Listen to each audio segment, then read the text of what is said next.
It's an inspiring thing to see, but also I think one of the most inspiring persons that I know is François Monnier, and one of the most inspiring campaigns that I know is The Right to be Forgotten. And it's such a good feeling to come from Romania and we have this right to be forgotten written in the law.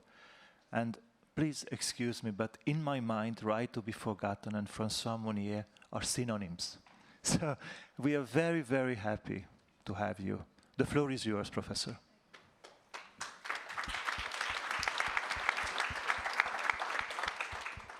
Thank you. It's a real pleasure and an honor to be invited to speak to this ECO Summit. It's a topic very close to my heart. I am very moved by the testimony of all the survivors that I heard and all the struggle and challenges that they have to face. I am an oncologist. I was graduated as a medical doctor in 1974. Next year is going to be 50 years that I am in oncology. And I know what I am talking about. I lost, unfortunately, my husband and my brother from cancer, although I am not myself a survivor, but I have faced very familiar, difficult situation. Over the last 50 years, we have made tremendous progress. In 1974, again, announcing to a patient a diagnosis of cancer was a death sentence. Today, it is no longer a death sentence, thanks to all the progress that we have made. But this gives us some responsibilities.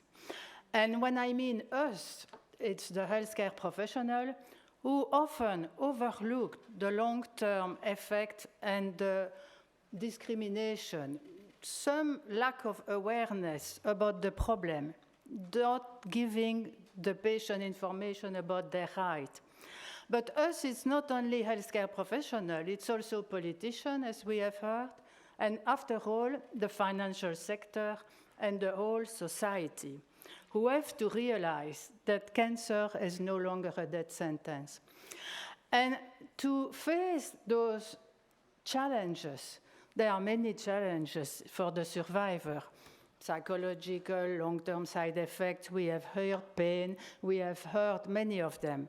But I think to have an impact, you need to focus on one problem and try to identify the specific solution to the problem. And that is exactly the reason why I dedicated the last part of my professional activities to the financial discrimination faced by cancer survivors, and that is exactly the reason why I initiated this European initiative on ending discrimination against cancer survivors. And I must say that in the last 5 years, we have made tremendous progress, even sometimes faster than I could have dreamed when I started this initiative. We have now 6 countries to have a legal framework to avoid financial discrimination. And those 6 countries, I look at my note to make sure I don't forget one: France, Belgium, Netherlands, Portugal, Romania, and Spain. Those are 6 countries who have taken the step, the legal framework. Now, as you have heard yesterday by Stella Kyriakides, ending discrimination and the right to be forgotten is for her a top priority. And a code of conduct is currently being designed.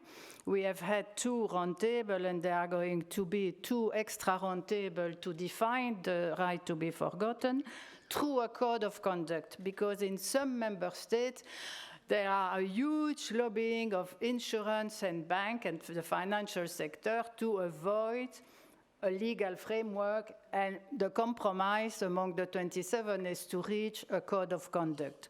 It's an initial first step, so it is positive. But the problem is that this is not binding. And so it is important to state that the code of conduct should not be a step back from the 6 countries who have the law. And it is really important to stress the need to make sure that this code of conduct is very well understood by the financial sector.